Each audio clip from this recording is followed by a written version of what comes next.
I put my amp outside and faced it towards their house. It was like literally 9 a.m. and I plugged it in, turned it up all the way, and like I didn't know how to play guitar, obviously. So I'm sitting here like just on the high notes, just like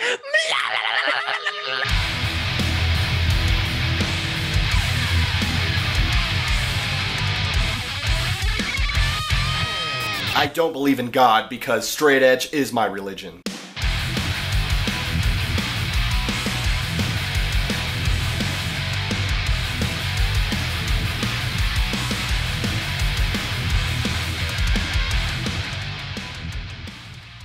I mean, depending on what the question is, it might be like, Yeah, you like. I'm sure you've seen some of the past episodes, so you kind of know the vibe of the show. We're gonna have some fun. It's super relaxed. Cool. Right. Well, without further ado, thank you so much, everyone, for tuning in. This is another episode of the Scoped Exposure podcast. I am super excited to bring on not the first, not the second, but the third Orthodox guest on the Scoped Exposure podcast. Today we have Austin, the ripper of the riffs for the band, and I'm super stoked to have you on the show, bro. Dude, I'm super stoked to be here. What's going on?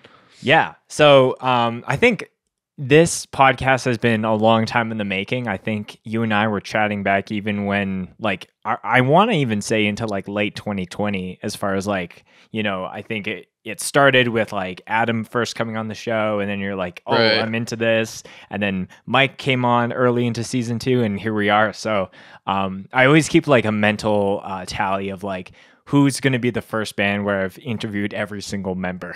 And then it's like, yeah, wrap it up. Listen, just wait until you get to Shiloh. It's going to be the most interesting one out of all of them. He's the craziest person in our band. So, yeah.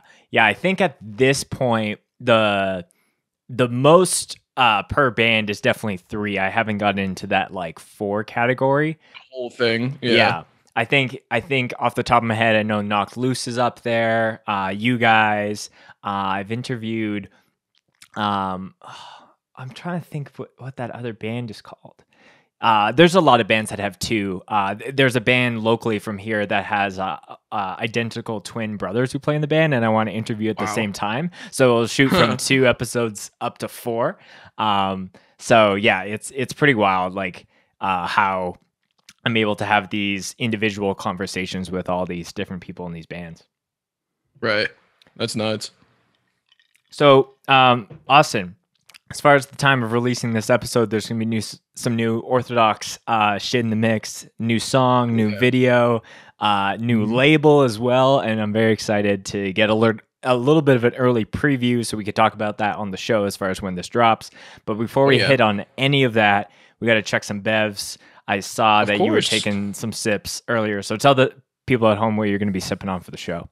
So today, I almost had 3. I mean, I could get my 3rd. I honestly didn't know we were kicking off as soon as we were, but so I started off, I just ate a pizza. So like I had to have a nice polar cranberry lime to top it off with that. I decided to also bring my coffee with me, my coffee bag. It's from Humphrey Street, a nice local business in Nashville that, Adam from Orthodox always goes to. Like the last time I went there was to like sort of figure out the set list for the next tour with the Acacia strain.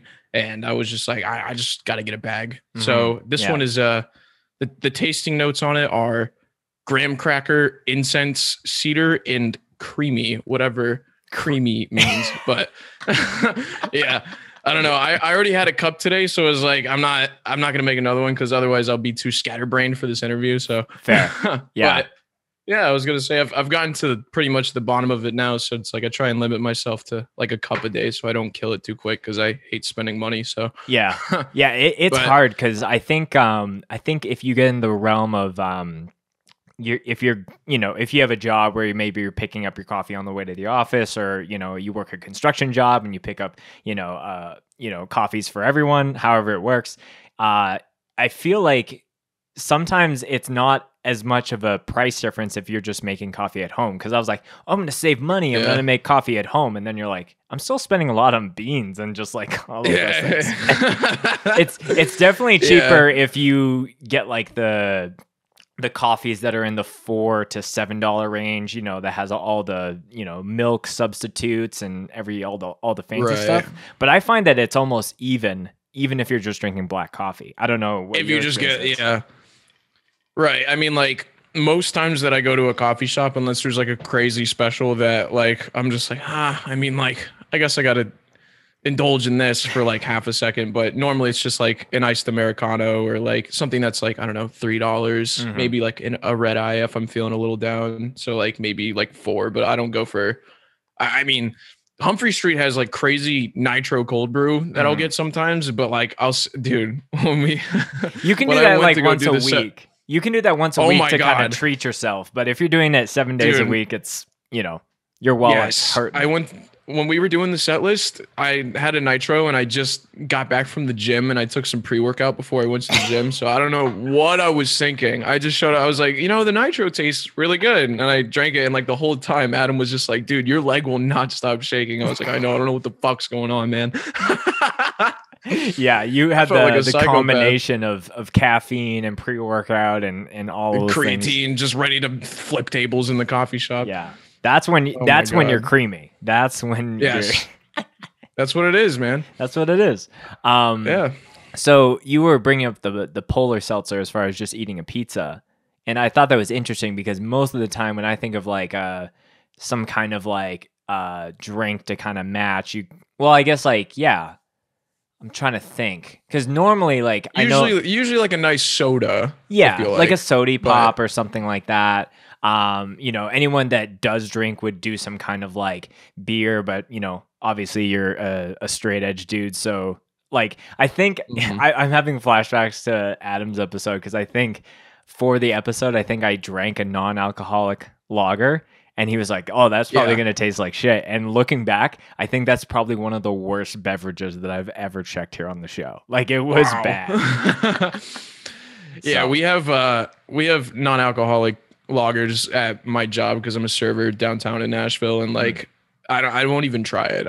I'm just like I don't even want to give myself the opportunity to somehow like this or whatever the case may be. I'll just sit there and be like, hey, can you make me a mocktail with a little grapefruit in it? I don't know, man. Yeah, give me something. Yeah, I think you know we as a society chimed in with the boys. Yeah, we as a society have like you know really nailed it on like the alternative milks and meat substitutes and all of that kind of stuff. Yeah. But I don't think we have nailed it as far as the fake beers.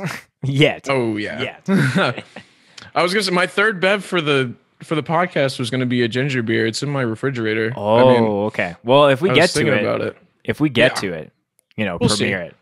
Absolutely. So yeah, Austin, I'm really excited to have you on. Oh, I haven't even checked my bev, so I'm not sure. What are you drinking, man? So, drinking a bev sponsor of ours. Say when it's a chai concentrate kind of company. So this is their dirty flavor. So I mixed it off screen before I kind of came on. So it's like a 1-to-1. So I like half of this is the mix and then the other half is just oat milk. I've needed like a hit of caffeine today because long story short, dog went into the backyard and there was a skunk there and the skunk sprayed him in the face. And so we had a very crazy night of just laundry and washing him 7 times over. So I'm needing a little bit of juice. Tragic. Yeah. That is so my roommate actually my friend Marcus, whenever he lived in his old house a few years ago, he told me a story about his dog getting sprayed with a skunk and how it was like literally so awful to take care of, like just because of how insane it smelled. So I feel bad. I was on a call and my smoke detector started going off in the hallway here, just behind this room. And it was saying there was carbon monoxide. And I was like freaking out. And then it took me a couple seconds to realize I think it might just be the skunk smell. That's like setting that alarm. What? Yeah, it's wild. What? It just smells like onions and ass all through the house. That shit is potent, cuz. Yeah.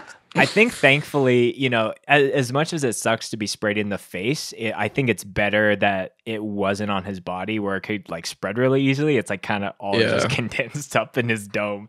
So damn, he got smoked. Yeah. Unfortunate. Yeah. So, you know, first time for everything, I guess. Hopefully the last time. But cheers to you, my guy. Stoked to absolutely, finally man. be doing this. Dude. So Austin, I'm sure you've checked out a couple of the shows. You know, we've had some mutuals on. Oh, of course. So I always like to kind of get a little bit of context about how everyone got into heavy music, whether, you know, that was through punk, whether that was through nu metal, whether that was through like risecore, like however you want to spin it, and kind of tell your kind of pathway into, you know, kind of being in the spot where you're at right now. For sure. So I remember whenever I was younger, my dad just sort of like with the radio always sort of just like always put on like the 80s hits channel, or like mainly just like pop music, like Katy Perry, like Kesha, like whenever that was sort of coming up in the early 2000s. And there was just one day whenever he was outside in the shed, he was listening to the Black Album by Metallica, and I was just like, yo, this shit kind of bangs. I was like, I don't know what this is. Like, can you, like, what is this? And he was just like, you know, I listened to all these metal bands growing up, you know, like the big four. You got like Slayer and Megadeth and Anthrax and all those bands. And he was always so big into like thrash metal that he was just like, yeah, I mean, this is one of my favorite records ever. And at that point, I never really dove into CDs or like listening to full records like that. So it was different because I never tried to go out of my way to go to like a record store or go to look for CDs to listen on my own. It was just like I would listen to the radio on the way to school, and that was like all I needed, really. Right. And then so the Black Album was like the first like physical that I was just like, holy shit, this is sick. I'm actually like diving into music, and that's different. So he didn't have that many CDs, but because this is back whenever I lived in South Carolina, my parents are divorced. And every time I'd go up to Ohio to see my mom, her boyfriend at the time had like a whole CD collection downstairs, like in his basement. He was just like, listen, man, you can go down there, look at all of them. And he was also like an 80s thrash, like 90s grunge head, like just had so many CDs, man. And like he had like the first 3 Slipknot records. Like he had a bunch of like really off the wall Metallica records. Like he had like the Garage Inc. record, and like he had like Reload. And I remember just like going through, he had like 9.0 Live by Slipknot, that like live CD they did in like 2004. Oh, and wow. Yeah, it was just collection like and a half there. Right. It was so like he gave me like the CD player with some like earbuds, and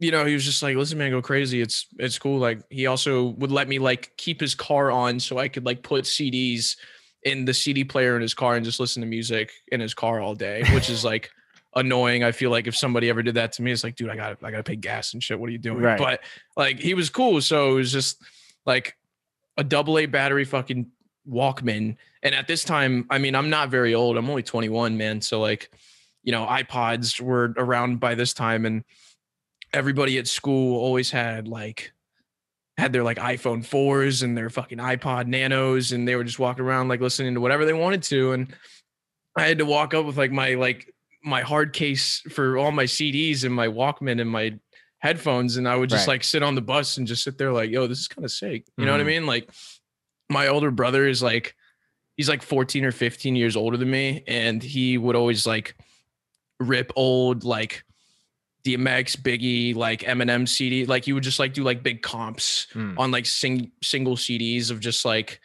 he would have like Relapse and like the fucking Slim Shady LP, like every single record. He would just like pick and choose songs from them and just like burn them onto CDs and hand them to me whenever I go up to Ohio. So I would listen to that all the time too. But basically in my upbringing with music, it all happened whenever I lived in South Carolina. Like I lived in Charleston for a long time, and there wasn't a whole lot of spots really to buy music. And I was more like a video game head when I was growing up. So if it was like I wanted to buy anything like physical to play or to enjoy myself through entertainment, it was usually video games. I would sit there and be like, Dad, like I need this $60 I need to play MW2 right now. Are you serious? So like, I can't buy the rated M games yet. Can you get this for me? Yeah. All please. that shit. It was just, Yeah, you know, like FYE still existed around this time too. So like I'd go into FYE and look for different records, like Bullet for My Valentine stuff, like, and then I remember like getting into core for the first time was like, I remember I was in 6th grade and my friend Kayla, she had an iPhone 4 and she had a bunch of different songs on it, and she had a prophecy by Asking Alexandria on her iPhone. God. So funny. But like literally, like the most intense music I'd listened to at this point was like old 80s Metallica records and like the first 3 Slipknot records, which are still insane. So like, but regardless, like I never heard screaming like that. I never heard like double bass. I never heard like China breakdowns like dagan, dagan, dagan, dagan, dagan, you know. So like I was just like, what the, and like, you know, Kayla, she was like a sweetheart, like preppy girl who just like, I don't even know how the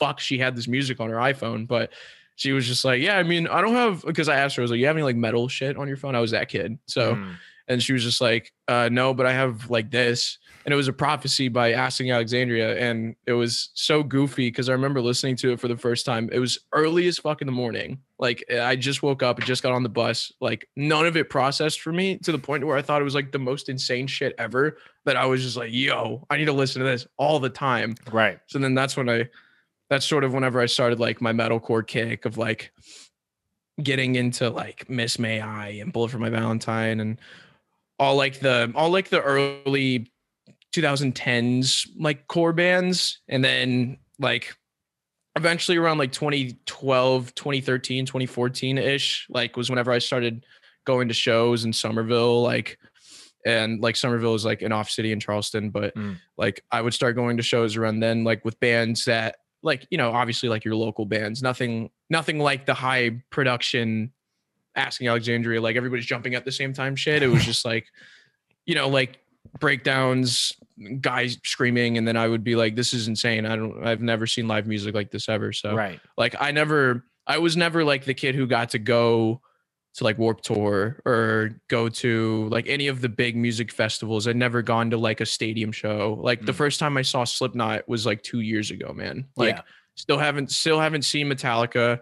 Like still haven't seen most of the bands that I grew up with, just because like I lived in Charleston, South Carolina, which like is like the in between of cities that just like don't get recognition like that. It's like big bands go to Charlotte, North Carolina, or they go to Atlanta, Georgia. Completely skip South Carolina every time. So like the only time I ever saw like any like hardcore bands was like old like Charleston Skate Park days. That venue shut down in like 2014. But you know, I saw like Rocktoberfest. There was like Norma Jean, like that's whenever I started getting into the more like less like insanely high production, like China breakdown shit, into like the older stuff that I was just like, oh, so this is kind of like the predecessor. You know, this is like what sort of shifted everything to go into this new style. But So I'm going to cut you off there because there's a lot that I want to break down as far as like the different things. So the first being just like, you know, like we're roughly in the same age. So you're 21. That's correct at this point in time. So I'm 28. So like I'm 7 years older than you. I'm probably closer to some of the other guys in Orthodox this age, but you know, just I think it's almost like a rite of passage to be able to say that even despite when you were going to high school and people had their iPhone 4s and Nanos and some of those things, you still rocked the Walkman, because you know, even going back a little bit earlier than that, that was just the move. Like you had your giant like accordion of CDs and you would like swap things out and you know, have to like once it's over, you have to like hit rewind and it will like go back and whatever. So yeah, there's all those like, so I thought that was just funny. Just how the access to music has changed. Because like, you're totally right. Like for me, it was very similar in the sense where, you know, if you're going to any video game store, it's like, I know exactly what I want. I want to kind of like cruise around and kind of see what's available. But music has like the same access points, but it's not as like, oh, I'm just like, it was very few times where I would just go and grab a record just because like the cover art would look cool. One of the only times that I did that, ironically, was like this is even before I was like understanding what hardcore was, and I picked up Cruel Hands' Prying Eyes album, and I was just like, Sick. oh, this cover looks awesome. But yeah, it's like, it's a little bit more of a hunt if you're like going that. But like, I feel like if you have a good find, then that excitement almost, triggers the next kind of like adventures of going to the record store and going through things and being like, oh, I found this. Like, I know this, or I know this is like for fans of these bands. So I think it's really, we've come a long way from, people still do that in 2021, but like now it's like, oh, a band put out a new song. Let me just pull it up on Spotify and let my data, go. Yeah, right. Dude, it's like, dude, I remember whenever I was younger and everybody had everybody was on the digital shit and everybody started like downloading records from iTunes and like we're buying records from iTunes. And I remember like I didn't even have an iPod or anything. It was just like I had like a media device. I remember I can't MP3 player. Yeah. Something like I couldn't download songs onto it. Like I couldn't burn songs onto it like I could like to CDs, for example. So it was just like I would go on like all the old shit that you could find all the songs for free, like listed under every single random name that you just had to like hope that was what it was. I wasn't like a LimeWire kid. That was before my time. Like I never really knew what that shit was, but I had like similar outlets, you know what I mean? Yeah, like, cause that shit didn't disappear for a while, unfortunately. So like, but I was definitely someone who chimed into it for sure. And I would just download it onto like the family computer in my dad's room and burn CDs like that. But I remember whenever I didn't have the opportunity to burn CDs or like I would just give the fuck up on trying to like basically get songs for free when I know I shouldn't be. So I would just like, I remember I would take this like media device and put it up to my speakers and like hit record, even on like my cell phones at the time. I would hit record on the speakers and like play the song through YouTube and like just hold my phone up to it until the song ended. And then I would end the recording and then I would just like plug in the little titles on my phone. And then just like, I didn't even like most phones back then didn't even have like an auxiliary port. Yeah. So I remember I would sit on the bus and like listen to it like this. I would literally hold it up to my fucking ear and just be like, damn, yo, Cold by Crossfade, kind of sick. Yeah. Like, I remember, dude, the Crossfade self-titled record is amazing. Right. I used to listen to that all the time. Like all the weird old bands that I would just come across on like YouTube recommended and like all the t-shirts that you would see from like the emo kids at school wearing like Bull for My Valentine shirts. And I'd be like, what's that? Like, right. But just even that, like you painted that so perfectly. And I think that just that obsession, like I think when you really find like, it was you just stumbling into the garage and hearing the Black Album for the first time. And they were like, guitar music? Like what's that about? Literally. And then it's like, not even a few beats later, like re-recording in a sense just so you can listen to it on the bus. Like that to me is like that's like the seeds that get planted and find the right soil for the right person who like loves like heavy music because I think hardcore is in that like kind of space now where it is underground music, but it is like people are discovering it through viral moments or things like that, but they don't maybe have that like wholesome isn't the right word, but that kind of moment where it can be a little bit more like this is for me, and then you discover the community outside of just your little just the MP3 player in you. Yeah, man, dude, literally like early like We Came as Roman records, like God, I can't even like go into depth of like every single like A Day to Remember, Avenged Sevenfold. Like I used to listen to all those bands, man, and like I don't know, I was just obsessed with music. I got like my first guitar whenever or like around the same time, so it was like I got my first guitar around the same time that I found out about the Black Album. So it was just like me trying to learn all these songs. Also, like really strange, kind of off the wall. on the Xbox 360, like I'm a fucking menace at Guitar Hero. So like literally I've seen that photo with you and the guitar. I know you're about it. Like, oh yeah. So I fucking love Guitar Hero. I got Guitar Hero in like 2008, and like Guitar Hero Metallica came out in 2009.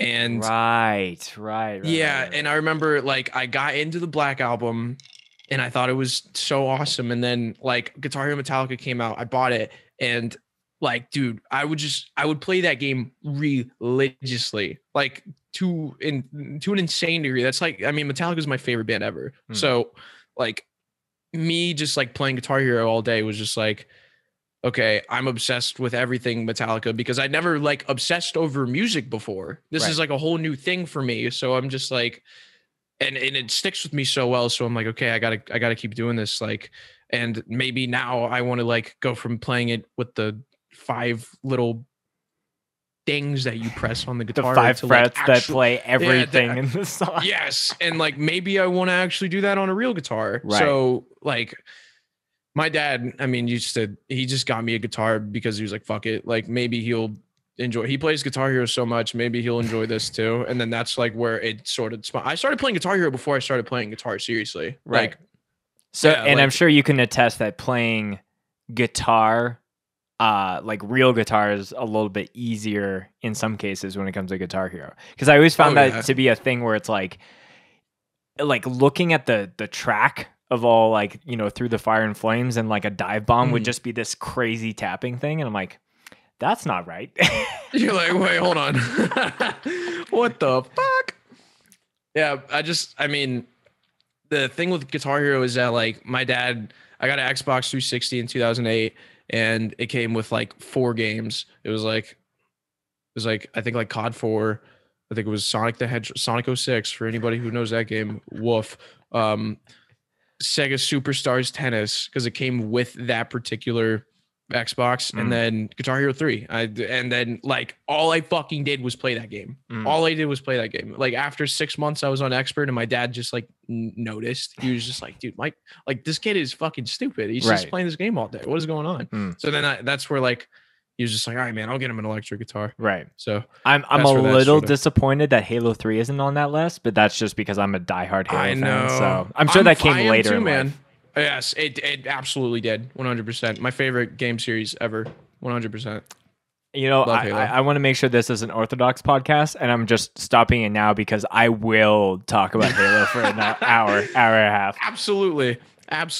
I've actually been bugging the Vatican dudes, because they run that like espionage VR kind of podcast, and they want to do one just on Halo. I'm like, you need to let me know when you're doing it, because like, let me come in. Super quick sidebar. I'm sure you're familiar with like Red versus Blue, like Machinima, some of those things. All the old Machinima stuff. 100%. So like all of that shit like got me into like making videos while I was like growing up and in high school. And I truly attest, you know, I'm not even going to give it to 343. I'll just say I attest Bungie and that whole creative team that made those first 4 games, if you're including Reach, of like just exciting me about like making videos. And I feel like that, you know, were the seeds that like planted as far as like me, you know, years down the line, like filming bands and kind of combining those two loves of heavy music and video making. But again, I don't want to go any deeper in that because it will go off the rails really yes, quickly. Absolutely. Like you keep saying shit, and I'm like, I want to add on. We'll have a separate bonus episode where it's just Halo and it's the two of us. Right. So you know, we were talking about like the Guitar Hero, and then you know how that kind of transitioned into guitar. I want to fast forward a little bit here because I know that you know, you're not like one of the OG members of Orthodox. You kind of came later into the picture with some of the later releases, but I can clearly hear the point at which you kind of entered the mix, especially on the guitar front and some of those things. But maybe just talk to me about like how you were required, and like it's, you know, with Mike, even up in Ohio, it was already like there's some long distance, like people not in Nashville specifically. So I'm kind of just curious on like how the idea of that came to be and how you started to make your mark with that band. Right. So I started playing in bands when I was like 16. My first band ever was called God Devour. It was a like insane death metal band with like 7-string guitars going like blah, blah, blah, blah, the whole time. Sure. And Mike used to play in a band called Forest Wars. I think Forest Wars is just Bather. So like all the members of Bather are in Forest Wars, Right. like sort of like the same thing going on. So I played a show with Mike whenever he was in Forest Wars in like Myrtle Beach, South Carolina, with like straight up 10 people there. It was insane. It didn't matter to me because this was like my third show ever, so I was juiced. So Mike was there and he was wearing like a Dwell shirt. And I like walked up to him and was like, yo, dude, like, I like your shirt, man. And he still gives me shit for it all the time because he thought it was he thought it was like the funniest thing ever that I was just some random kid that was like, yo, your shirt is sick. But, Right. So like we just, Mike is like 29 now. Like think back when I was 16. I mean, he was like 24 and I was just talking to him about music and he told me he was from like the band was from Ohio and I thought that was so sick because that's where I'm from. So like I was talking to him about it. Yeah, that's what I was talking to him about Ohio stuff. I was born in Ohio, raised, and then like I moved to South Carolina over some time, but I still have a lot of love for Ohio. I like Ohio is more home to me than South Carolina is. So I got you. When I see people from like I was still sort of new to like local music, especially from bands that aren't big from out of state that come through. It's like, damn, they're from Ohio. Like, I want to talk to these people. So I'm talking to Mike, and like eventually over time, he just sort of continued to come around with all of his other bands like Natural Selection. And he played in another band called Near Death that like I would always see him. And, it was always just like, you're from Ohio, I'm going to talk to you. So we were homies and he started playing guitar for Orthodox. And I fucking was in love with Sounds of Loss whenever it came out. Like that was like one of my favorite records of 2017, like seriously. And I just remember they did a tour. It was like Chamber's first tour ever.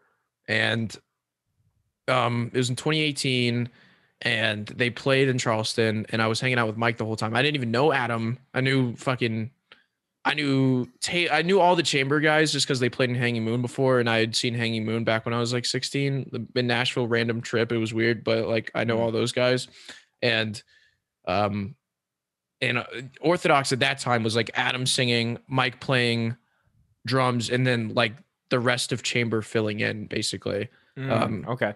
So yeah, so I just remember that Gabe from Chamber was filling in, and I knew he wasn't straight edge, and I just like was talking to Mike outside and I was like, listen, man, like this is a reach and I did not expect anything to come of it. But I was like, if you need anybody who plays guitar and is straight edge, hey, what's up, man? Like I'm that guy. And I live like 8 hours from Nashville. So I sort of definitely did not expect this to happen, but I just like put it in his ear and he definitely like looked at me and was just like, I mean, like, okay, man. Like, that sort of, it wasn't like a dude, I'll definitely put in the word for you. It was just like, all right, like cool.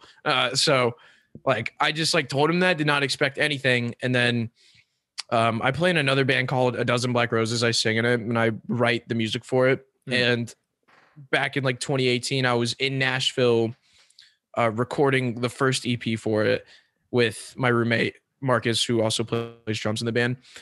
And yeah, we went to some thing together right before we recorded it, and I get this text from Adam on Instagram. Like we followed each other on Instagram, and like before he played in Purgatory, and he had always like walked up to me at shows and be like, what's up, man? And I'd be like, I don't know you, we don't talk like that, but what's up, man? Like we'd talk for like 5 minutes at shows and he'd fuck off and do his thing and I just wouldn't talk to him. But I always loved his band. So I was just like, I'm not going to like annoy this guy. I'm just going to chill and do my own thing. Right.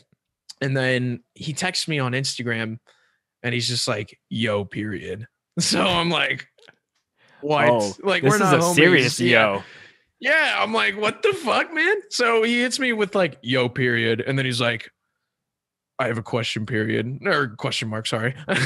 And he's just like, I was just like, all right, man, what's up? And he was like, I'm here's my phone number, text me. So I'm sitting here like, I'm at like goth night right now with fucking Tyler Williams from Counterparts and like a few other homies. And I'm just like, dude, what the fuck is going on right now? And I texted him. I'm like, hey man, what's up? And then he sends me like this whole paragraph that was just like, so Orthodox has a tour like a month long or like a month and a half long with Spite Left Behind in this band called Depths of Hatred in November and December. Would you want to fill in?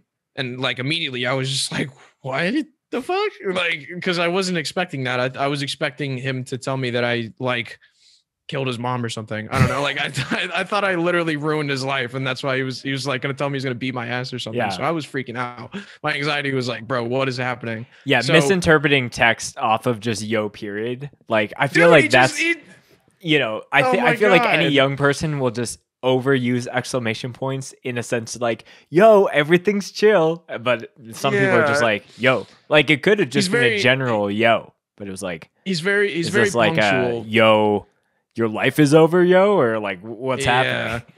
Like, what do you mean by that? Like, you can just take so many text messages misconstrued. So it was just it had me like, what the fuck? I don't talk to you, so you got me freaked out. So then he hits me with that, and I'm like, absolutely, because it's like I love this band. I'm gonna do it for sure. And then and at that point, like I said, the tour prior to that was all the chamber guys filling in. So you knew there was something needed as far as like maybe something a little bit more permanent, but you're like, I'll do this fill in and kind of see how it goes at the very least. Like every single person on strings was a fill in for that tour. So I was like, okay, what? So like Shiloh, I never knew who Shiloh was. He started playing bass on this tour as well. Oh, and, okay. Ben from Frost Coffin X like 2x4 filled in for this tour as well, and he was sick. I thought like it was going to be the whole shebang, like we were all in, but then like Ben went to go do Frost Coffin stuff, whatever. Like, love the guy, and he he decided to do his own thing. So like that's cool. But like I was just like, oh, so this is Orthodox? Like I don't know. And then we didn't do another tour after that one until like June. So I sort of within like that time period, Adam started hitting me up about like, hey man, so we're writing a new record. He didn't really hit me up until like the very end of like the writing process for it. So I just sort of, he was just like, hey man, if you want to like write riffs or something, like you can come up, or like you can write stuff, come up to net, like we'll fly you out and you can help write the record if you want to. I was like, that sounds sick. Cause like, so this is for Let It Take Its Course. I'm just understanding the timeline. Okay. Got you. Right. This was after Sounds of Loss. So all the writing for Let It Take Its Course happened like early 2019 ish, like late 2018. And so I started writing stuff and like sending it to him. And I was writing shit that like, you know, I wrote like all the riffs in I Can Show You God. So, you know, the Bumblebee riff, the fucking blah, blah, blah, blah, blah, blah, shit. Like that was like the first thing I wrote for the band. And then he was like, oh my God, okay. Like, whoa, chill.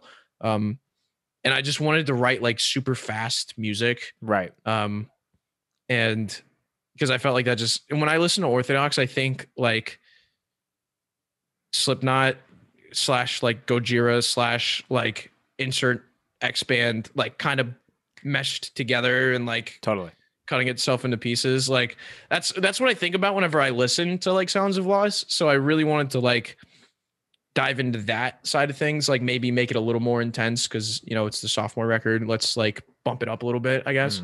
So I wrote I Can Show You God, which is like the whole thing is like go, go, go, go, go, go, go, go, go the whole time. I wrote Why Are You Here? Like a bunch of the riffs in that song like are just also go, go, go, go, go, go, go. And then I wrote Look at Me. And like, and that's not to say I wrote those entire songs. Those are just like, I would come in with the riffs and then like me, him, and Daniel Colombo, who he did the first record. He did Sounds of Loss. Like he engineered it and like mixed it, mastered it, all that stuff. So for the second record, it was just him and Adam sort of running through shit. And then I just kind of came in eventually. And then like, it was like all three of us. So I came in with riffs. We would like puzzle piece it together in the studio. And then that's how the writing process went. But like all of the riffs like that I contributed to the record were like I can show you God. Why are you here? And look at me. And then like part of the skeleton to cut. Okay. So like some of the riffs and the like the that was something else entirely. And then we shifted it like kind of like we did all of that sort of together. Yeah. I didn't really have much of an input on cut, but like regardless, it was sort of my like we just kind of did it all together. So I can show you God because I was like kind of as I was prepping for this podcast, I saw on Instagram you had a reel where you were kind of doing like just playing along to it, and you were like, "This is the first thing I ever wrote for Orthodox," and that's just like it's super interesting on how everything kind of came together because to my knowledge that was the very first single that you guys put out of the new record, and yes, out of all of the songs that's the one it sounds like you had the most contribution on as far as like yo, this is the new record, this is the direction, because like it is one of those not jarring things, but it could be one of those things that if not planned correctly, you know, you bring in a new guitar player into a band, and it could be so drastically different versus like past guitar players and things like that. So I thought it was like really interesting to kind of showcase here's the potential of where we're willing to go as far as like the craziness and the riffs and just the you know the bumblebee riffs. I love how you explained that. But like, you know, so yeah, it sounds like, you know, maybe not like half of the record was like, you know, contributed by you, but you had like your, you know, you were like getting involved and showcasing what you could do kind of like as soon as you could, as soon as you were in the room. Yeah, there was a lot of stuff that didn't end up making the record. I continued like writing. I started even writing like full songs at my house like prior to that. So it was just you know, I kind of, like I said, I came in pretty late. So by the time that I already like had like 3 things already in, it was like, we're done. Like we don't need any more. Like we're good. So like a bunch of songs that I started writing didn't end up making it. But like, I mean, the new song that's coming out soon was like kind of whenever it was written, it wasn't like a very recent thing. That was the skeleton for that song started forming around like the Let It Take Its Course time, and eventually kind of came to fruition within like earlier this year. So yeah, and then we figured it out from there. But yeah, I didn't have much of a say on like the last. I also didn't really want to because I felt kind of strange going into a band that I like liked so much and just being like, hey, this is what I want to do. I was like incredibly nervous the whole time, you know. Yeah, totally. I was kind of just like, it wasn't even just like oh, here's a band with these cool opportunities. Like I genuinely already like this band, so I want to make sure that like my interpretation of like what I can bring to the table to help the evolution, I just want to make sure I want to like I hope it fits. Yeah, and just like instead of having the floodgates open immediately, just kind of like turn the faucet slowly and kind of just pulse check with everyone. But yeah, it was very clear when that first single came out. I was like, as soon as that one like as soon as that riff kicks in, I was like, what the fuck is going on here? And so you know, I definitely want to talk about like the new song and the music video. But you know, I feel like it would be a missed opportunity if we didn't just talk about how you play guitar, because you know, when I saw you guys with Kublai Khan and in Winnipeg, how you guys were kind of ending your run there, there was a moment during Kublai Khan's set where I guess you hopped on the guitar, Nolan jumped off and you just like flipped his guitar upside down, and like the top comment on that video is like, did this guy just flip this guitar upside down? What the fuck? What's he doing? So, for the folks at home who might not have seen Orthodox or you play live, or people that are just constantly perplexed by that, can you just kind of explain how you play guitar and just like how they even came to be? Absolutely. So I'm sorry you must get this question all the time, but you know, now we can just answer it on the podcast and you can just clip it to this part. Right. I was gonna say, because like, dude, don't get me wrong. I love when people are interested in it because, like, I mean, after shows all the time, I'll get people asking me like, it's. I feel like it's like the first thing they notice when I get on stage is just like, wait, what the? Hold the fuck on. Like, what's this? What is he doing right now? So, like, I do explain it a lot, and I feel bad sometimes because like when people are genuinely interested in asking me, I give them like the short version just so I can like not talk about it anymore. Totally. But like no, it really is interesting because I don't find it as appealing as everybody else does because it's so natural to me. Okay. I just like whenever I was younger, I had to have been like 8 or 9. And my dad, like I said, because of the Guitar Hero thing, he got me like a first act V and a first act little 15-watt amp. I still have it. It's in my closet right next to me. And he got it for me and he was just like, sure. Like he might fuck with it. He might not. Who knows?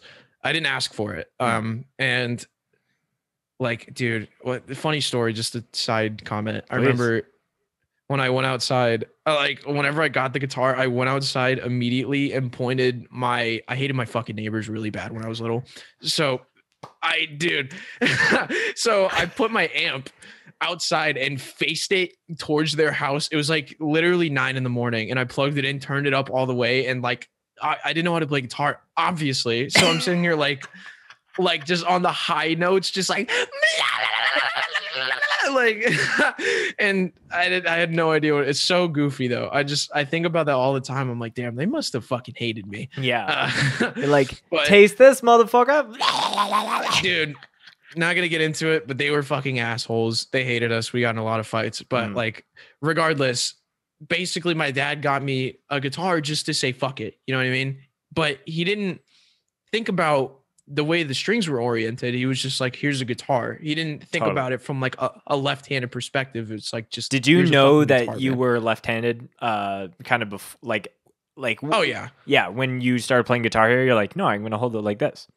Yeah, like this didn't feel right, this did. So when you're that young, it's just like, okay, like this feels way more right to me, so I'm gonna do this. There's no like right, it's just like whatever is like comfortable. It was just like, this doesn't feel good, this I'm getting better with this shit. Okay, cool, let's do this instead. So when it came to guitar, I think this also had to do with the fact that it was a flying V, so no matter how you held the guitar, it looked the same. Sure. So it like, whenever you like think about it like this, okay, I should probably explain how the guitar is set up. So I play guitar basically with the strings completely flipped upside down to where the low string is on the bottom. I'll show you. Hold on. Yeah. We got a video version of this podcast. You can do some show and tell. Right. So the low string is on the bottom, and then the high string is on the top. So I play like this. Yes. It's like whenever I go to do solos, I'm reaching all the way up here instead of all the way down here. Right. So basically, whenever I was younger, it was just like whenever you read tabs, like if you ever have looked up tabs to play shit on guitar, you'll notice that the low string is always on the bottom. It's not on the top.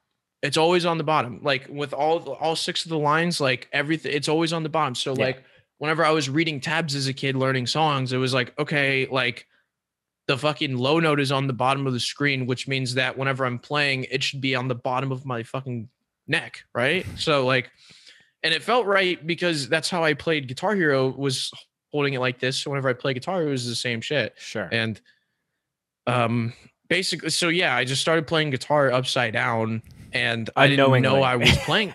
Oh, yeah, absolutely. I had no fucking clue. Like, and I was in band for middle school, and they had like an electric bass, and I told them I play guitar, so they let me play the electric bass, and they would tell me that I was holding it upside down. I'd be like, what? I don't know, man. I'm just playing. It's right. I'm playing the notes. So like, I don't think it matters. It was like this shit that you're upside down, completely out of my mind.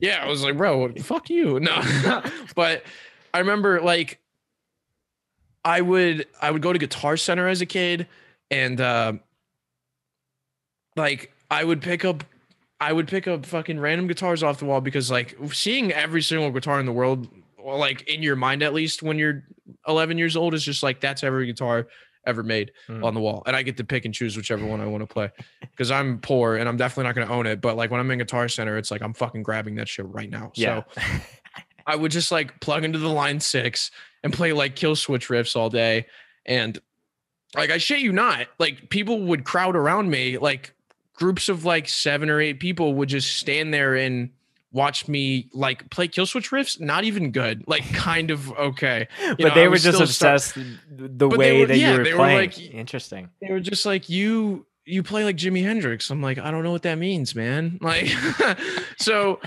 and then I don't know. I just remember there was one day where I can show you with this guitar because I still own right-handed guitars because I can literally just, you take a right-handed guitar and you just flip it. That's how I play. So, yeah. Which is so wild because like left-handed guitars, you know, depending on whatever company you're buying from. I know like I worked at a music store for a bit, and I know like Schecter was always like every model that we have for right-handed is also in left-handed. But like for you, it's just like you found a workaround to just play anything right-handed. Yeah. You know, that's how the whole KublaiKhan thing happened. It wasn't like, let me pull out this special guitar. It's like, let's just grab this. I just took his guitar and just flipped it. Yeah. So like whenever I was younger, like everybody told me it played upside down. I didn't want to fucking believe it. I was just like, whatever, man. Like you're just making excuses. And then like I remember there was just one day. I mean, when you're young, it's like you just fantasize about being a rock star when you play guitar. So it was like I went to like my dad's bathroom and I like went to go hold up the guitar to see how fucking sick I looked, and like I like held it up like this, you know. And it wasn't this guitar, but same concept. It had like the Strat body to it. Sure. And like I flipped it like this, and I was just like holding it up like, wah, wah, wah. And then I looked in the mirror and I was just like, that shit doesn't look right. Why is the bottom half longer? Why is this longer? Right. Why is this longer than the top one? It should look like this. Right. And then in that moment, literally, I was like, oh my God, I play guitar upside down. I look like a goober. Like, so, oh my God. And then after that, it was just like, I had gotten so far into playing guitar at that point. I was maybe like 4 or 5 years in. So at that point, I was just like, oh, well, fuck, man. I just gotta like, I'm not gonna stop doing this. Like, I'm not just gonna like flip the strings. There was like a producer guy by my house when I was like 15. Oh my God, younger than that. I was like 12, and I went over to his house, and he thought I was like so talented because I played guitar the way I did, and he wanted me like on his like weird pop song. He basically, I don't know who the fuck that guy is anymore, but he just like saw the talent in me because of the way I played guitar. And I was like, okay, like, I was like, this is insane. Cause like quote unquote studio guy says I'm quote unquote sick. So like, wow. This is like a big ego boost for Austin right now. Yeah. And, yeah, eventually like I just grew up and like I continued to play. Cause I mean, dude, going into like middle school, early high school, I started getting into like deathcore and like early like Dired as Murder shit, like The Faceless, like Beneath the Massacre. And I was just like always like learning these really insane songs of just like blah, blah, blah, blah, blah, blah, blah, the whole time. And I got into like prog super heavy whenever I was like a sophomore. And like that's whenever I joined that death metal band. And I was like the only person in South Carolina who like really actually gave a fuck about playing guitar and getting better at it. So that's whenever I started like playing in bands with people who were way older than me. Cause like God Devour, I was 16 and every other member was like 22 plus. So I started playing in that band, and then like started playing in Trauma Queen, which was like my other straight edge band that I joined whenever I was really young. And I was 16 whenever I joined that band, like went on my first tour with that band. And then that's when people like me starting to post videos of me playing guitar, people would always like be super weird about it. They'd be like, whoa, what is he doing, man? Like, what is he doing? And it wasn't until the Orthodox tour, like the first Orthodox tour, where people were like giving me shit about it all the fucking time. And not giving me shit, actually, like they were super interested. And it was different because nobody ever really gave me that recognition like that Mm. outside of just like, you know, mad people asking me about it. And like now it's sort of expected with most conversations from people I don't know in public, like on tour, especially. It's just, I'll finish my set. Good set, man. So what the fuck? Right. It's almost Yeah. like show bingo for you. It's like I can count on checking this off the board at any show. Yeah, we'll see. That I play. We'll see when it happens. But yeah, I mean, I don't think it's so not weird to me. It's so not interesting to me because it's so natural to me. I've been playing guitar longer than like more than half of my life, obviously at this point, like 14 years. Yeah. So when I play guitar, it's just so okay, like this is just how I'm doing it. I remember, and the crazy thing to me is like, how the fuck does this not happen to more people?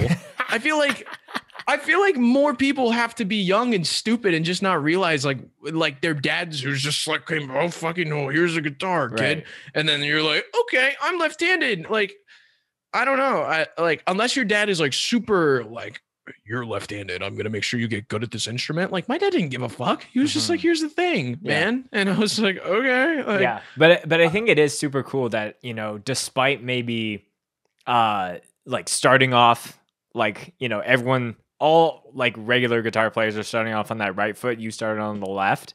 And then it was like, oh wait, we're all like I'm not doing the same thing as everyone else here, but still to be able to like learn the chops, be able to write like sick music. And I think that's just a testament to like, not only just music, but for me, I'm a firm believer at that.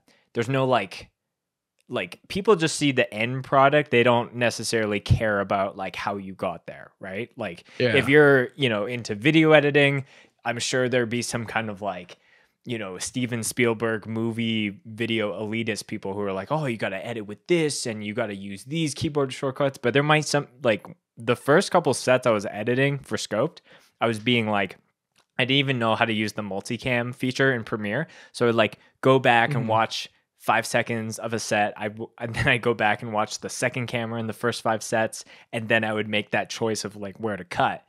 And I think it's like, if you really love something, like over time you find ways to get better at it and like hone your craft a little bit more. But like the end product is, you know, the song once it's up on Spotify or the video once it goes up on YouTube, that's the final thing that people see. And I think that it's like super cool to see, you know, a guitar player as proficient as you to be able to like play in like a very non-conventional way, but it works for you and you're like, you're proud of that. And I think that's really, really cool.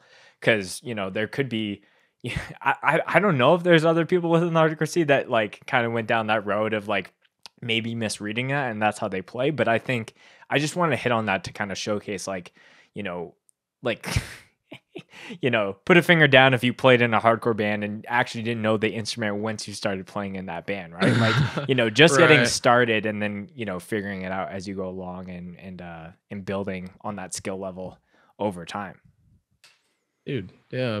I wouldn't fucking have it any other way, obviously. Like at this point, like with how long I've been playing and how many people like enjoy watching me and have a hard time trying to figure out what I'm doing, like it's sick. I wouldn't want to flip the strings, you know, go back and like try and learn the other. I mean, like I can play a left-handed guitar. Like I've tried. Like I'll entertain myself when I go to Guitar Center and there's a lefty and I'm like, oh, this is completely upside down. This is weird. But it doesn't work out for me most of the time. So, I mean, like, and I just wouldn't ever switch that up. It's a pain in the fucking ass when you buy guitars because, like, as much as people think it's really cool, it's kind of like I said, it's a pain in the ass, man. Like, with my right-handed guitars, I'll play it, and it feels really good because it's set up the way it needs to be. But, like, all the knobs are hanging directly on my forearm. So whenever I play, I'll end up like turning knobs down. Like I'll turn the tone knob down, I'll turn the volume knob down. This becomes like really apparent when I play bass for some reason. I don't know why. But and then whenever it comes to buying left-handed guitars, they're set up for the string orientation that they're supposed to be, which is for left-handed players. And then whenever I swap them, especially with a Floyd Rose, man, like like the nut is metal, and whenever I would take the thick string and put it on the other side, it wouldn't fit in the nut because it's not supposed to be there. Yeah, so you I would almost have to, need like someone to not only like set up the guitar, but do some doctoring on some of the hardware. There's a lot of make it happen. Custom shit. Yeah, there's a lot of custom shit that, like, especially now, going into the new stuff, like I want to hopefully be able to like get an endorsement or like figure out a way that I could talk to somebody to be like, hey man, like I play guitar like a freak. I'm sorry. Can you please just like, can you help me out like in any way you can to just make this the most comfortable? Because the black metal that I have, the ESP, is like really sick, but you know, I had to shave the file, like I had to file down the nut like a little bit just so it fits like a little bit better, but even then it's still not perfect. And then like the high strings, they're so thin that they sit in the wide pocket of the nut, so they just float around the whole time. It's a fucking pain in the ass. Like it looks like it's perfectly set up for me, but it's just not. It's hard.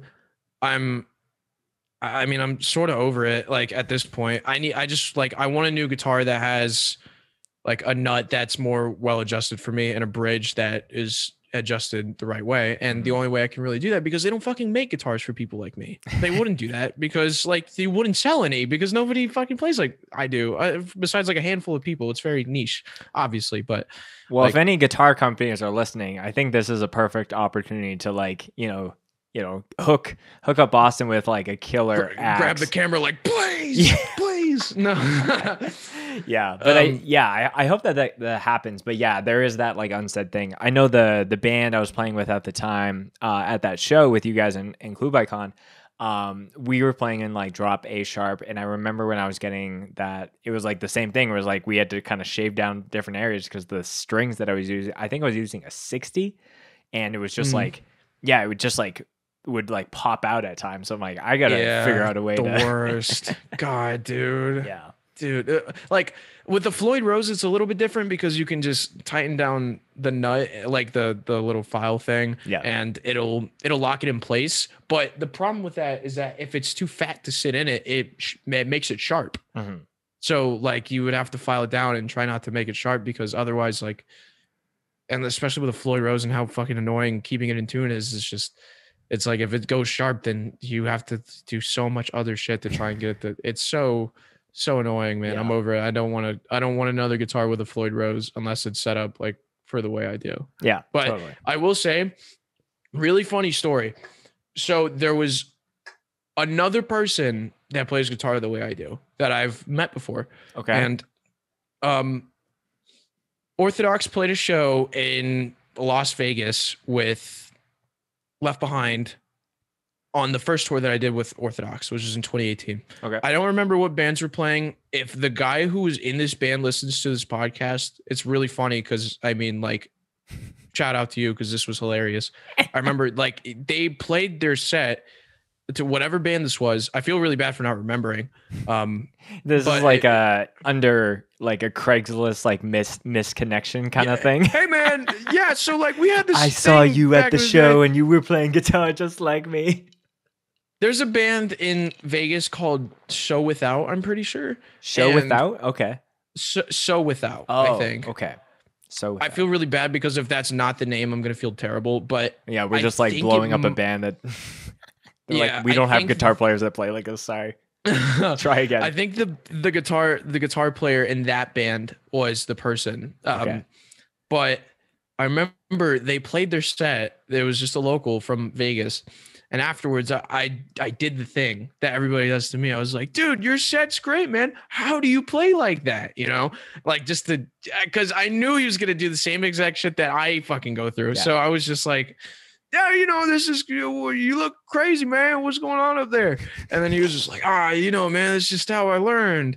And it was, God damn it, it's so funny. Yeah. And I was just like, you know, that's really interesting, man. I think I'm going to try to play like that tonight.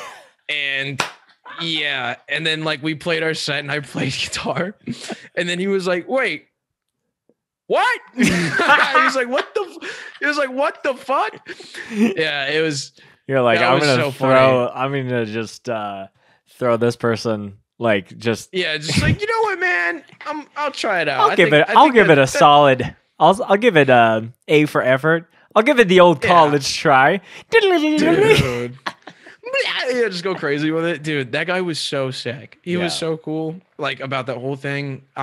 Man, I wish I knew what band he was in. If you're listening, bro, like you were dope, and so it was such a funny moment. So maybe one of the last things we can hit on, and then we can talk about new music. Would you recommend someone to actually try to play like that, or is it like if you didn't learn that way, you shouldn't even bother trying to do that? Yes, if you did not accidentally stumble upon this way of playing, I do not suggest it. Just like, as much as it is like you are the fucking center of attention sometimes, and like that is cool to an extent, like the way that your guitar needs to be set up is like such a fucking pain in the ass, man. Especially for like live playing is like the only thing that it really affects. If I'm sitting down playing a right-handed guitar upside down, it doesn't affect me really at all. I don't really mess with the knobs that way because I'm not like throwing my arm like I would when I'm live. So like, but from what I can see from other people playing guitar the normal way, they seem to be having like a way better time than I am sometimes. So like, I think just stick to the normal way, man. Like it's as much as it is cool, and fucking try whatever you want to. If it works out and you prefer the upside down way better, I mean, obviously I do because like I still fucking play that way. But if you think it feels better, just keep doing it. Obviously, I mean, I wouldn't say for the sake of what you have to go through to keep your shit in line, I would not suggest starting off that way. If it happens to be, if it's just happenstance that you just fucking play guitar that way, and like you have the same thing that happens to me where you just get a guitar and like you don't know how you're supposed to play it, but you just start one way or the other, like I say keep at it, obviously, because like there's no point in going back and like trying to relearn how to do things the quote unquote right way, right? Like, so yeah, I mean, that's really all I have to say on that. It's just, but it is, like I said, it's cool when you do run into people that do play guitar the way you do, because you will never expect it. I mean, I'm sure it's the same way that people fucking see me and they're just like, whoa. It's the same way whenever I go out and I see somebody playing like I do. And I'm like, well, hold on. Yeah. Wait a minute. There's more than just me. Damn. Okay. Yeah. That's damn. What the fuck, man? That's not what. Yeah. But I do like that. I do like that, you know, it's not just like a party trick. It's just like the way that you've done it, and it's better just to stick with that and keep going versus like, you know, just setting up your guitar that way and you're like, oh well, that was a waste of $100 or whatever the setup cost is. Like, dude, sometimes it really is like that. Sometimes you will like pay to get it set up and you get it back and you're like, oh, like okay. They just don't know. Yeah. So right around the time of this podcast dropping, like I said at the top of the show, there's gonna be some new Orthodox new song. I'm allowed to say the song and all the details in that video. Cool. Everything. So Body and Soul, you sent me the music video. Blown away. Really, really excited that new Orthodox is coming down the pipe, and to hear that you guys are on Century Media is like an absolute crazy, super sick. Maybe just like before we touch on the song specifically, like I always like to look at not like the hardcore lore, but what major signings like that. Like when I saw, when I saw bands like Code Orange do like the Roadrunner signing, I'm thinking about like what that does for the overall like hardcore community. And then that, you know, even more on like a Canadian basis when Spirit Box, which is a band that's just from like Vancouver Island, BC, signed to like Rise Records and is like killing it right now with their new record.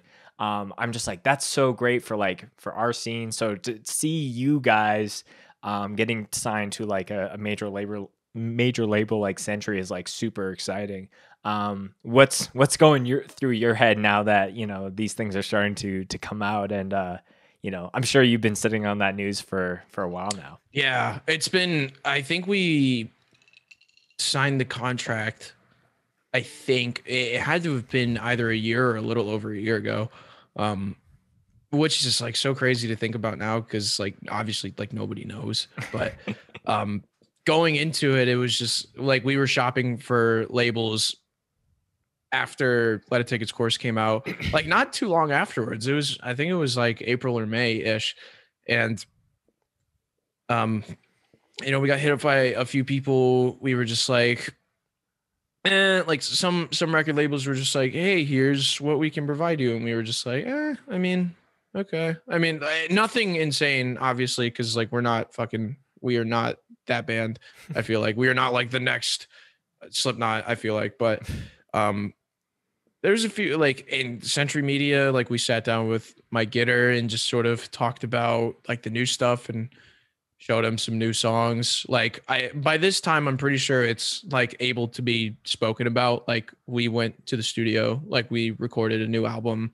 And like all through Century Media, it's going to be a fucking big thing. It's actually sick because this record I wrote most of it. So I can, with like Let It Take Its Course, I kind of came in towards the behind of it. And then with the new stuff, it was like I get complete control. Like I sit literally at the desk that I'm sitting at right now and I'm hashing shit out. So, signing the Century was just kind of insane to me because, whenever I was younger, I would see like the Suicide Silence videos with like the Century Media logo in the corner. Totally. Whenever I was in like middle school, and I'd just be like, dude, I used to watch those music videos all the time. And then like, even now it's like, I'll go and watch those music videos and I'll see the Century Media logo in the corner. I'm like, fuck, that's so weird. I am signed to this label. Like, I'm like, dude, I totally get it. Like when like very few bands get the opportunity to get on a label that they were listening and discovering those first bands on.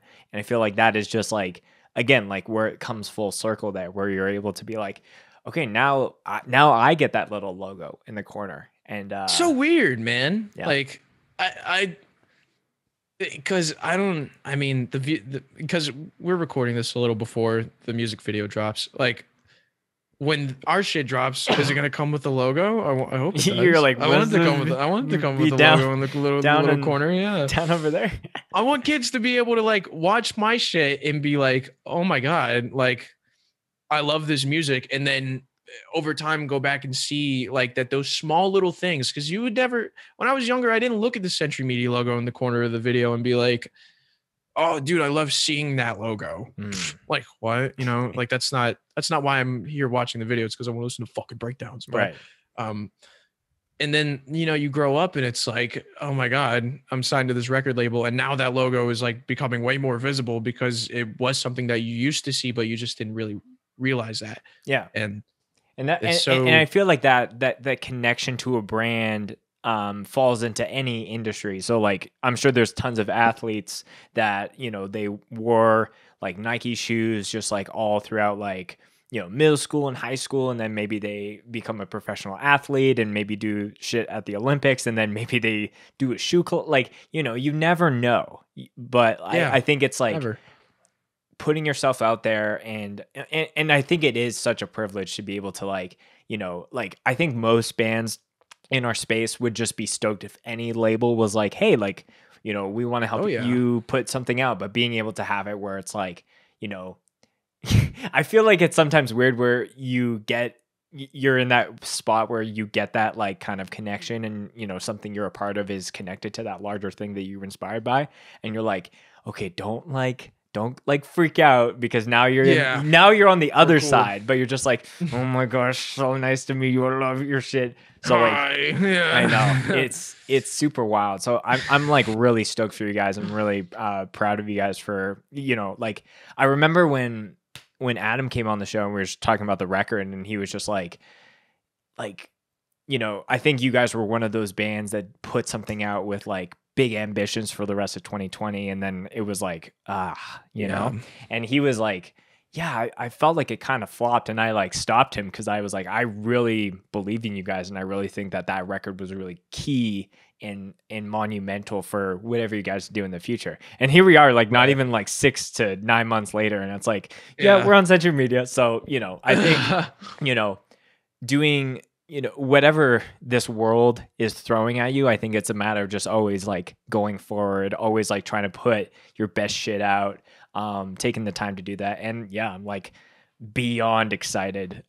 You know, going back to what we were saying earlier about like, you know, you having a bit of a hand and let it take its course, and now everything going forward is like just your shit. I'm very stoked for that.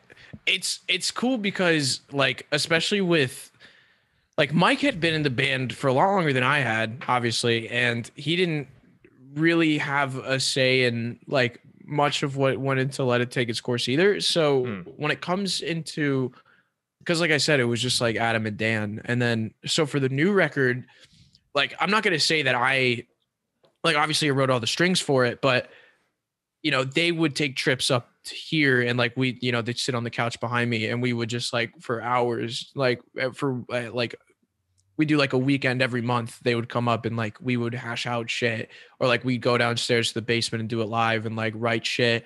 Like, cause my basement has like a little spot where you can like set up a bunch of instruments and shit. And we just run shit there. Like, and it's different because with the new record,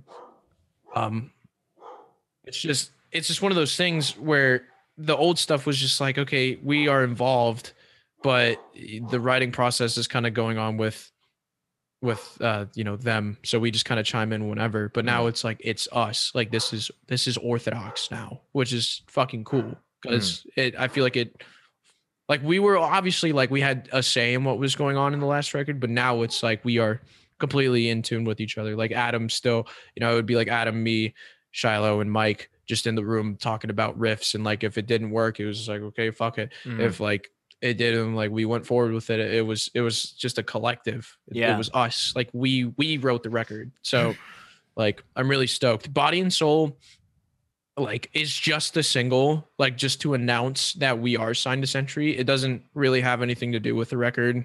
Got you. Okay. But yeah, basically but you've already said that new shit is coming. So yeah, basically like the new music video is just like, hey, we're signed to Century. Here's new music. We also got other like music. We're in the studio. Yeah, we're doing shit. Like so. Yeah. So yeah, that's all very, very exciting. So the Body and Soul music video I thought was really, really interesting because it's like, first off, shout out to Eric Easterday. I feel like anything that man touches as far as creative stuff, I'm like, that's a banger, that's a banger, that's a banger. Oh yeah.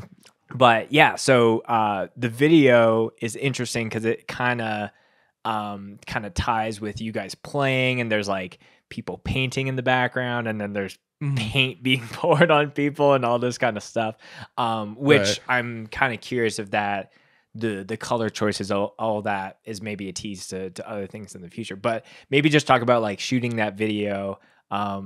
I'm like, did you guys get a paint sponsor? Like, did Home Depot hook it up? Like, what was the idea around that? Yeah, so our good friend Ryan Rado, he's an artist in Nashville, and we were talking about like we had a bunch of different ideas for like what we were going to do with the music video. We were just going to obviously just do a single, so like we weren't like going for like anything in particular canonically with like 3 videos in a row or whatever. It was just like a single thing. So we were trying to like with Body and Soul, the way that Adam has it and like the way he wrote about it, he just wanted to like, we all came to the collective that maybe involving paint, like allowing an artist to come in and figure out what they wanted to do with the music would be like a really cool way to sort of show off the more like raw form of art as a whole, I guess. So so the whole music video was shot at the end in Nashville. It's a venue downtown, like fucking classic, like legendary venue in Nashville. And we basically just hung like a giant canvas around the stage, and we just had a bunch of people, as like a bunch of our friends come in and like wear all black, and gave them like paint buckets that it was just like fucking literally do whatever you want on this canvas. Like whenever we're playing, like whatever comes to your mind, stroke it. Like just do whatever you want, write it all over the place. So Like we mean like fuck it up. Like we don't care. It's like it doesn't matter. Like you don't have to be like gently fucking making a smiley face. This is with them. not like just like throw that shit, Yeah. man. Like I don't care if you throw the whole fucking bucket of paint, man. So like whatever comes to your mind. And then our friend Ryan, you'll see throughout the video, it was actually the last thing that we shot, but Ryan, so there's two paintings that are being collectively painted at the same time, like throughout the video. And you'll see when you watch it, it's just like, there's a guy on the ground in the middle and he's like, it's just his hands and a bunch of paint and he's fucking crafting something. We gave him two blank black canvases and played the music over the speakers, and whatever he thought of, like anything that came to his mind, it didn't matter. It was just a one-time go though. It just like whatever fucking whatever comes like, to you. All right, let's run it again. It's like, no, we've already made the painting. No. It was one-time listen to like whatever whatever emotion, whatever feeling he got from the song in that moment was what he needed. Oh, so he didn't even listen to the song prior to this happening. No. So so it was just like, this is all in front of you, because he like sort of specializes in shit like this. He like, at least from what Adam has told me. So I'm not gonna like speak on behalf of like him as an artist, because I'm not exactly too familiar. He's not as close to me as he is with Adam. Yeah. And like he just, whatever on the spot emotion he feels whenever he makes his art is just what he throws at the canvas. And that is so fucking cool to me, because it's not like a premeditated thing of just like, okay, I know what I'm going to do. It's all straight from the heart, like exactly like straight from the temple. Whatever you're thinking is like what goes on. So in that moment, we just gave it to him.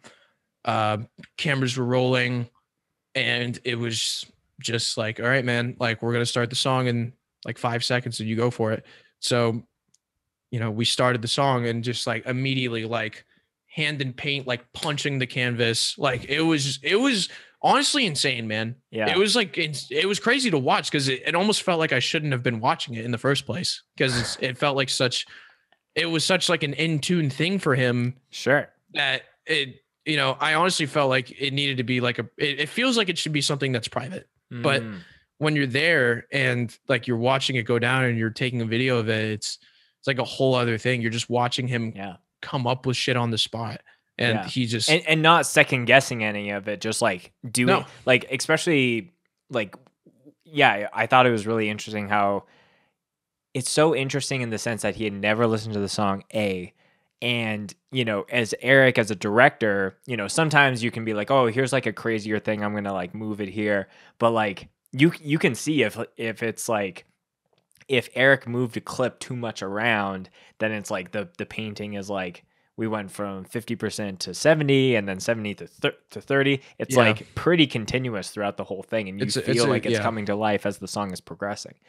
But yeah, he was like, you know, when a breakdown is coming in or some kind of like really crazy part, like just like, I think there's one shot he like goes to get a little bit of paint and only gets a little bit, and then he like really slaps the other one and kind of like throws it back into the mix. It was crazy. It was nuts. Like watching him do it, like he was like fucking, I'm surprised there wasn't a hole in the fucking thing. He was like punching it. Like seriously, It was insane. It was so crazy that he was so in tune. And it's like, as soon as the song started, he went from like, because he kind of just sat there like really calm, cool, collected the whole time, and then like the song started and then like his eyes opened and like that was it. It was it was crazy, man. Like there really isn't any other way to explain it besides it being incredibly raw. And I appreciate him for wanting to even help us out in the first place with doing it. And I'm pretty sure that we're going to put the paintings up for sale, like for whoever that was going to be my next them. question. I was like,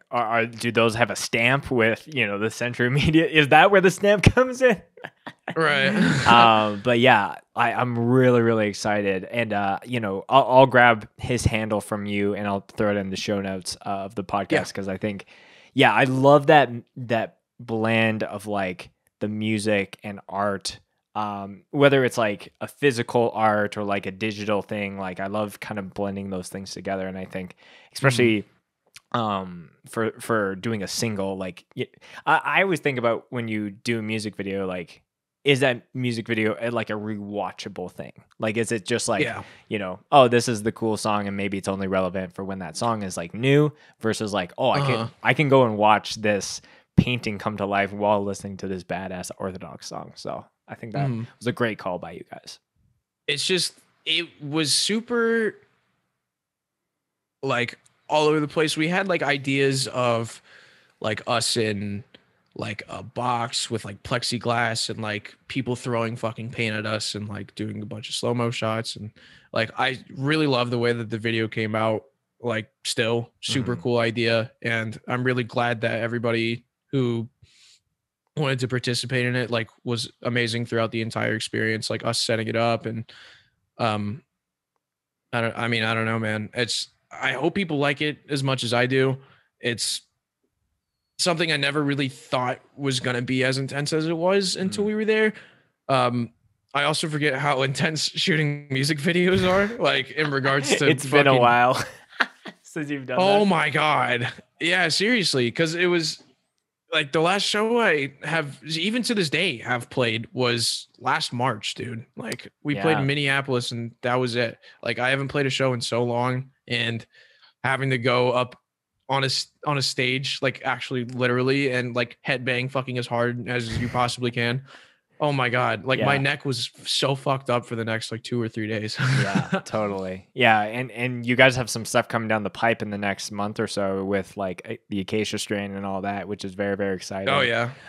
Dude, I'm too excited. Yeah. Yeah. I'm very excited for you guys. You know, the future looks bright for Orthodox. At this point, Austin, we could probably start to wrap up the show.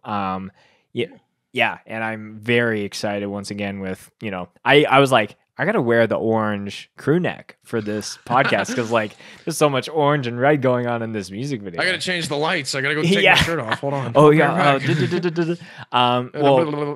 Austin, the last portion of this podcast that I asked every guest at the tail end of the episodes is a favorite mosh story that they would like to share. And that literally could be anything that's first to your mind, whether it happened to you, whether you did it, whether it was at a show that you were playing or just when you were attending, whatever's the first thing. Oh my God. Okay. So like, I can't really think of anything off the top just because like, if you know me, like, I don't even think it matters how big this band ever gets. Like if we go global somehow, I think I'm still going to mosh at shows because that shit is awesome. So like I could say so many different things right now, but I kind of just want to go with there's a fucking video circulating Twitter, or like was like a week ago. Terror, Comeback Kid, like with Honor. It was the Furnace Fest pre-show, and it was in Nashville. Oh, okay. Yeah. It was. I think Drain was playing that. Mutually Drain, Destruction was as well. I just did a podcast with Ace, and I saw that they were playing that. But yeah, that's like they were dope. But during Terror, there was this girl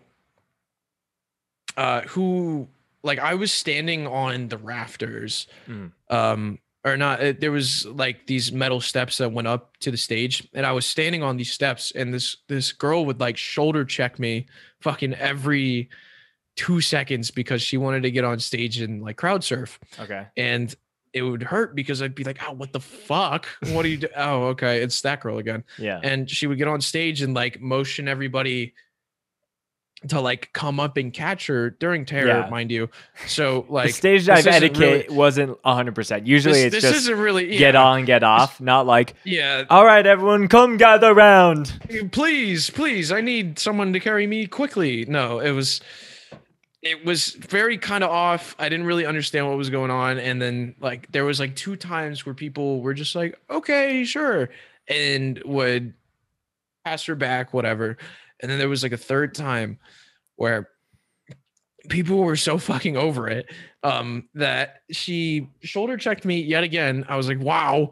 And then she got on stage and like, I shit you not, for like 20 seconds, she just stood there and like was motioning people to come towards the front.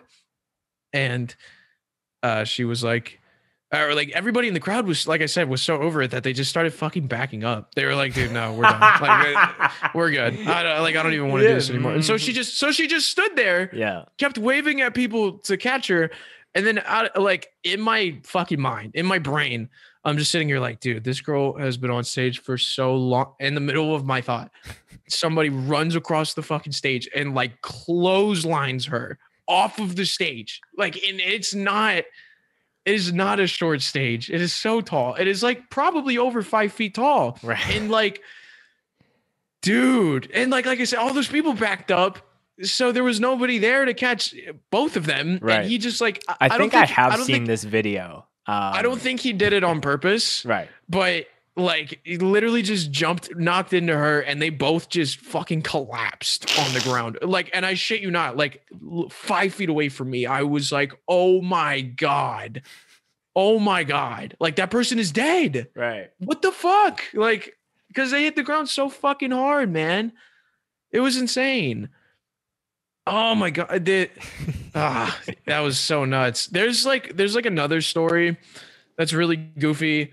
And I don't really want to, I was kind of indifferent about telling it, but on the first Orthodox tour, I was like, don't tease me. You're going to have to tell it. Oh God. Yeah. On the first Orthodox tour, we played at the Palladium, and like, I'm kind of scared because I don't want to like incriminate myself, but so we played the Palladium. Spite was playing. It was that tour. And I was standing at the front, not even moshing, just like standing like outside of the ring of people. Sure. And I was just standing there, and somebody fucking punched me in the back of the head. So immediately I swing back like as hard as I can. And I was just like, don't fucking punch me, man. Come on, seriously? And then no looking, just blind. No. Yeah. Like just whatever. And then I just stood there for like 5 or 10 more seconds. And I noticed that people like in front of me were turning around and walking behind me. And I turned around, and like this guy was completely fucking knocked out, like completely out of it, like not moving, nothing. So I was like, holy fuck. Right. And Spike kept playing because it was like, there's like 2 minutes left of their song. Sure. And they were like, all right, like this person will figure it out. And then they finished their first song. They go into their second song. This guy's still not standing. Oh, fuck. So yeah. So in the middle of the second song, they stop, and all the fucking house lights in the Palladium turn on. And like, I'm just kind of standing around. I'm like, oh my God, like, what do I do? And then security fucking starts walking up. So I'm like, oh shit. All right, I'm leaving. So I just immediately walked back to merch. And and like anybody who's ever been to Palladium upstairs, all the merch is like up another flight of stairs. And Adam was standing over the railing, just like looking down, like literally like this. Yeah. And then I walked up behind him, and I was like, hey man. And he was like, what's up, dude? Do you know what the fuck is going on down there? And then I was just like, I don't know. Like, I was like, I don't fucking. And then, oh my God. So the guy gets up after like 5 minutes. Like, I don't even know how this happened. I did not fucking swing back that hard, but just at the speed of light, I was like, yeah, like to your credit, you didn't swing first, you know, if this guy like, didn't just come out of nowhere and like do some unnecessary crowd kill when you're just kind of hanging out. Like, yeah, I was like, I don't know what the fuck is going on. I just got hit that just sounds like karma fucking, to me. I don't know. I'm mad. So I just swung, and that's it. Like, I didn't even look. It was just like, bop. And then, so they started playing again, and I saw him get carried over to this guy was like in his 30s, man. Like, so he gets like carried over to the seat, and I went downstairs because I don't like to fucking knock people out, you know? So like I walk up to this guy, and I'm just like, hey man, are you good? Like yelling over the music. And he just like looked at me. He's just like, and I could just tell. I think the reason why he got knocked out as hard as he did was he definitely had a few drinks in him. And because whenever I asked him if he was okay, he just looked at me like, huh? And I couldn't tell if that had to do with him being drunk or maybe a concussion, but or a combination of both, you know. Right. So I walk up to him, I asked him if he's okay, and he just looks at me, and then I was like, all right, cool. And then I walked away. And that's the end of the fucking Palladium, besides it being mad cold. There's Yeah. Worcester, So Massachusetts, both man. stories involve someone who probably was a little bit Died. more intoxicated and not self-aware that they were at that Yes. spot where they might need to. I always find that whenever that happens, it should be, I don't know who that falls on. Like, should that fall on the friends of that person? Be like, all right, let's just make sure that this person doesn't get a concussion. Or is it on the venue? Is it on the band? Like, it falls into this, like, whose keeper is this? And then at some point, it's like too late in the game to make a judgment call. Yeah. And no one wants to be like a killjoy or like something like that. But yeah. No, I hope that guy's okay. Seriously. I mean, I didn't want him to get hurt. It's just like an immediate reaction to just somebody fucking hitting my shit. I was like, all right. Yeah. Yeah. Well, yeah, it's very, to me, this just sounds like a classic case of I just swung because I just got a random punch to the face and maybe didn't know my might, but I think that there was other factors at play to kind of make him go down as hard as he did. Oops, man. Oops, man. Well, Austin, all your social and all of Orthodox's links are going to be in the description and in the show notes of the podcast. Really appreciate having you on. But if there's anything you want to send the people off with before we wrap it up, the floor is yours. Okay. Orthodox, Body and Soul, new music video. Go check it out if you haven't already. It's out now. Yes, it is out now. And for anybody interested, new record is on the way. Whenever it is coming, I don't know. I'm just saying that new music is written and we have done that. So I guess keep your fucking eyes on the prize. Come out to the Acacia Strain tour if a show near you hasn't sold out already, because that tour's flying like insane. I don't know what the fuck is going on, but people are excited. That's all. Killer lineup with you guys, Dying really Wish, stoked, man. Kublai Khan, and the Acacia Strain. Am I missing one? Yes. Nope. Harm's Way was on it, but they dropped. I don't know why. But I mean, obviously, no disrespect. Like, too many memes. So. No, I don't know. Yeah, they saw too many. They were like, all right, we're done. No. I don't even want to give them the chance to make another one. So. Yeah, well, that's really all I got to say, man. Yeah, well, Austin, it's been great to chat with you. I'm really hoping that the Scoped and Orthodox paths cross sooner than later. Catch you guys again, and really excited for the next chapter that's coming up for you guys. You guys deserve everything that's happening in your camp right now. So I mean that. I mean it. Dude, well, thank you so much, man. I appreciate you. Thank you for having me on the show. It was awesome. Always.